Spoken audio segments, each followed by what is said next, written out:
The best way to start your day. This is Med in the Morning.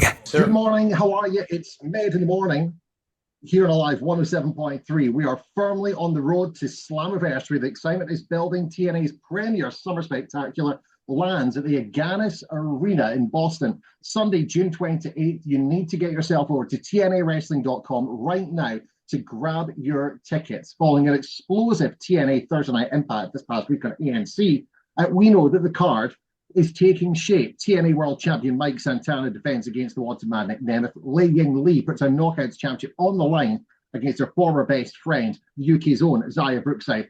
But the match that might just steal the entire show for me is the three-way ladder match. World Tag Team titles, the system. Bear Bronson and Brian Myers putting their gold on the line against the Righteous are the two men that are joining me right now. Icons, innovators, and in my book, the greatest tag team to ever set foot inside a ring. Let's say a very good morning to Matt and Jeff, the Hardys. How are you guys? Great. Thank you for having us. We're really excited to be with you today, and we are super pumped for Slammiversary on June 28th and that three-way ladder match. We have never gotten our return match for the title since the system beat us, and the reason they beat us was because the Righteous had betrayed us. So you have all of those elements in one match. It's going to be a hell of an event, no doubt about it. It's going to be absolutely off the chart of that, I'm sure. But as we saw on this week's Thursday Night Impact on the Bioflex injury report, you guys out of action just now. Unsurprising following that brutal Wicked Garden match that we saw 2 weeks ago on Impact. Physically, mentally, I need to ask, how are you both just now? It was definitely challenging. We have never been in an official barbed wire match before, and we had no idea what the Wicked Garden was. We were stepping into the Righteous's universe, and it truly was a barbed wire match. And on top of that, there were garden tools in the ring. There were some flowers for the aesthetic, but it was also a very dangerous match because there were thorns, which was barbed wire. And then when it was all said and done, Jeff, my brother, was poisoned with Lily of the Valley, a very toxic, very poisonous flower. And that's kind of what ended up costing us match when it was all said and done. But you know, the Righteous, they finally won one, and they needed to win that because we're going to this ladder match right now. I know their next goal is to win the TNA World Tag Team titles. Our next goal is to become 17-time World Tag Team champions. And we do that at Slammiversary on June 28th here in Boston. It's going to be fantastic. It is, and obviously, like I say, 17 times potentially tag team champions of the world. Does it feel different? You know, everyone says to remember the first time they won a tag team title. Obviously, the first time you won the TNA tag team titles, the first time you won the WWE tag team titles. You've won titles everywhere you've gone. How different does it feel to win them for potentially the 17th time? It's, we take a lot of pride. There's a lot of people that have been calling us the greatest of all time just because no tag team has ever had the longevity and the success that we've had over this longevity of being in the business 34 years, being on TV almost 3 decades, almost 30 years now. And we're the only tag team in history to win WWE World Tag Team titles over 4 consecutive decades, the 90s, the 2000s, the 2010s, and now the 2020s. So yes, it is. We take a lot of pride in it, and we do want to cement our legacy as one of the greatest of all time, if not the greatest of all time. Jeff, I need to ask you this because, I mean, TNA have always treated tag team wrestling with the utmost of respect. Some other companies over the years have looked at it as a lesser focus. Sometimes they've treated it as a distraction in comparison to singles action. How has tag team wrestling changed in the time that you've been in the industry? And who are the tag teams out there today that you think will be carrying the tag team division into the future? I kind of hate to admit it, but I feel like the Righteous is one of those teams, man. They've got something special, something dark, and something very attractive. That people kind of dig what they're saying from time to time. So I think they're up there, man. And even I've got a few like teams on my bucket list that I would like to before our careers are over. It's the Motor City Machine Guns. It'd be great to have a match with them, and the Street Profits. It'd be great to have a match with them before it's all over. But yeah, it's just super exciting. Leon Slater stands out when I think about the future of pro wrestling in the singles division. But yeah, there's a lot of hungry tag teams that are ready to become the champions and be the best versions of themselves that they possibly can. But that's what we plan on bringing to Slammiversary on June 28th, 2026. I mean, this definitely seems to be the best version of the Hardys that we've ever seen. You're out there, you're loving it, you're enjoying it. Certainly that's the way it seems from a fan's point of view.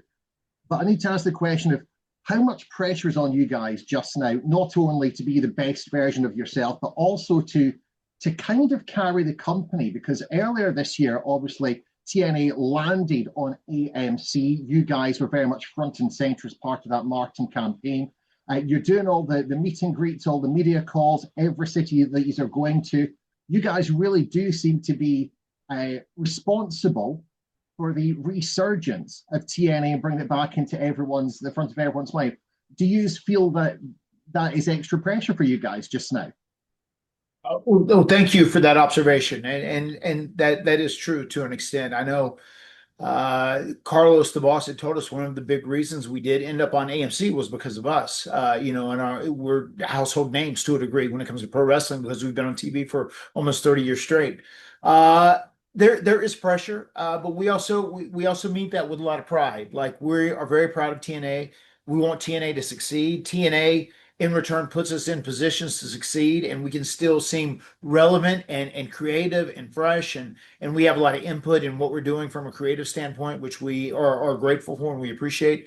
But yeah, I think it's very important that TNA thrives, and it is also, you have WWE, which has their specific brands of Raw and SmackDown and NXT. You have AEW, but I want to make TNA into a colossal promotion that it can be another place where young men and women can come and they can maintain a great living. And that is our goal. And that is really that is our driving force and factor behind trying to make TNA as prevalent and as powerful as it can be in 2026. How different does the company feel now compared to this time even last year, where obviously the trajectory was going up, but you seem to have had so much more momentum just now? Is that something that you guys are aware of, not just when you're in the arenas, but behind the scenes in the locker room as well? Yeah, one thing compared to, especially when you think about last year's Slammiversary, we broke out the Fear Factor ladder for the finish of the match, and that I do feel a little bit of pressure as far as the finish for this upcoming match, because that was one hell of a finish, man, and it's kind of hard to top. But we got a few tricks and up our sleeves and in our imaginations that we're gonna pull something off. But yeah, it just feels bigger, a little bigger than it was last year, and that's kind of what this is all about.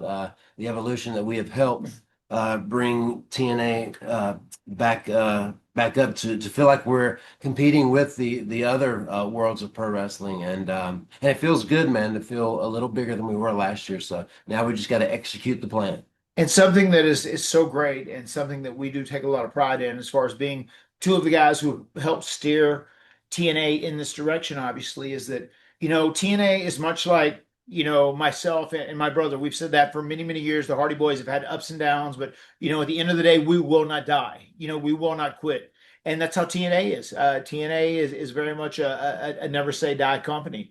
There's so many people that have written it off so many times.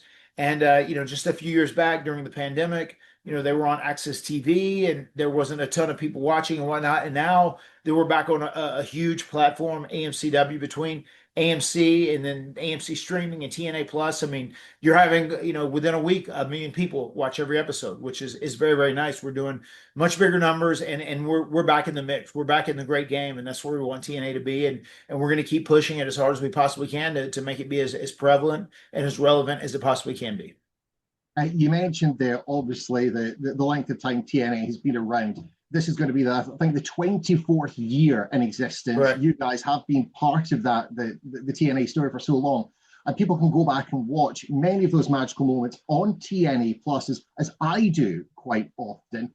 And one of my favorite things that you've both been involved in is going back to the faction that was Immortal. I need to ask you both, what was it like to be working in what was the big focus storyline of TNA at the time, and to be working with people like Eric Bischoff and Hulk Hogan?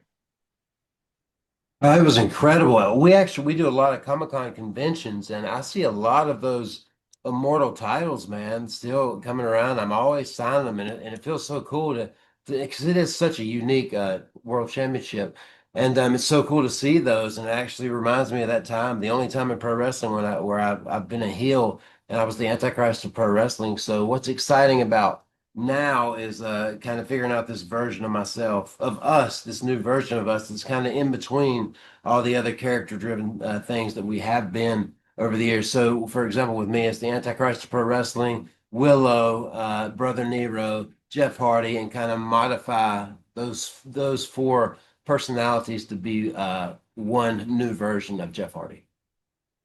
And I think it's great because, as we say, TNA Plus allows you to explore all those magical moments. And again, Jeff, you were part of arguably one of the greatest TNA moments of all time, the very first live Monday night episode of Impact.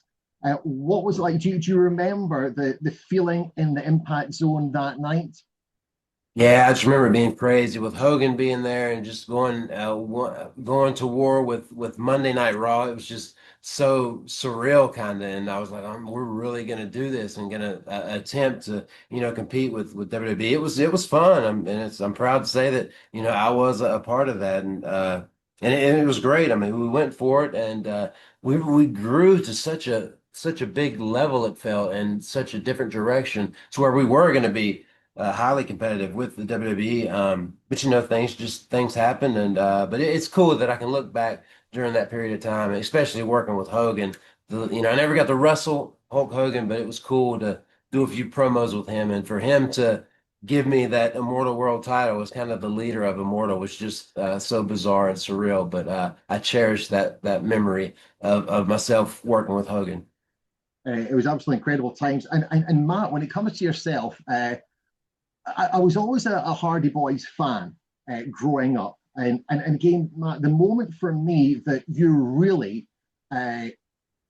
stepped forward and became a character, a performer in your own right, if you excuse me using that expression, was the introduction of Big Money Matt. Which I absolutely loved. Where did that part of your persona come from? Where did that character? And do you think we'll ever see a reappearance of Big Money Matt Hardy?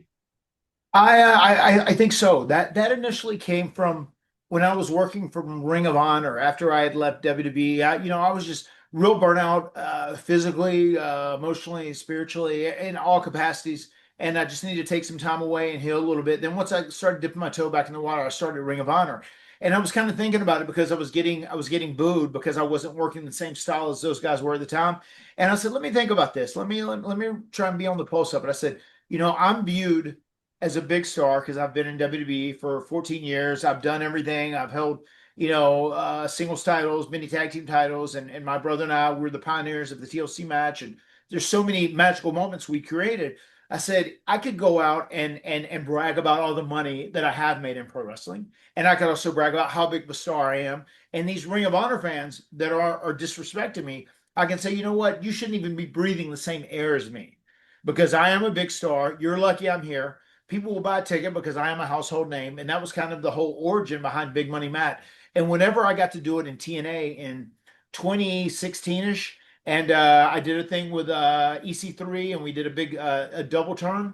It was great. And whenever I won the title, my wife was there in my corner. She was kind of like the little voice in my ear. And I really enjoyed that run of Big Money Matt. And that's ultimately what led to Broken Matt Hardy when it was all said and done. But I enjoy more than anything portraying a character that is over the top, that is a little outrageous to a degree, that almost delusional, whatever it is. And I did that when I was Matt Hardy version 1, the Sensei of Mattitude. I did that when I was Big Money Matt. Obviously, I do that when I'm Broken Matt Hardy. Those things are really enjoyable about me, and I really I have such a great love and just admiration for the whole work of being a strong character. How do you think it would be, or when do you think it would be that we're likely to see you guys back over here with the TNA roster in the UK? I know you guys have got your ear to the ground. You've got the ear of Carlos. Anything you can share with us? I would like to be there sooner rather than later. So we will see. I know that there's been talks about this, and I think the more TNA grows, then the more we're going to grow once again internationally. And I think there was such a great home over in the UK. You know, whenever we would come over there regularly, we would do TVs. There would always be a couple trips a year, whatever else. And I'm pretty confident in the next couple of years we'll be back there. That'd be absolutely fantastic to see you guys over here. Time is rapidly against us, but there's one final thing I would like to do with you guys if you're up for this. I have in front of me a list of 5 TNA superstars. I would like you both to tell me the first thing that comes into your head when I give you these names. Are you up for a quick round of the name game? Yep, sure. Let's do it. Cracking. Name number 1, Leon Slater. The Future. Otherworldly. Name number 2, Zia Brookside. Soon to be champion. Fantastic. Name number 3, Ricky Sosa. Bang, bang. Superstar written all over him.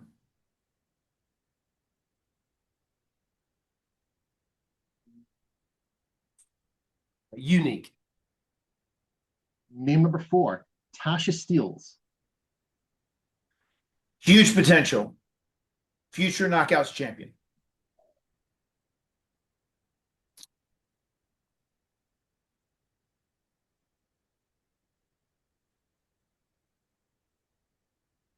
Beautiful. And name number 5, the one we like to ask absolutely everybody. What are your thoughts on Tom Hannifin? Very good commentator. Very good at translating stories from the ring and the action in the ring and the stories outside of that to the viewer at home watching through the television. Voice of an angel. Voice of an angel. I absolutely love that.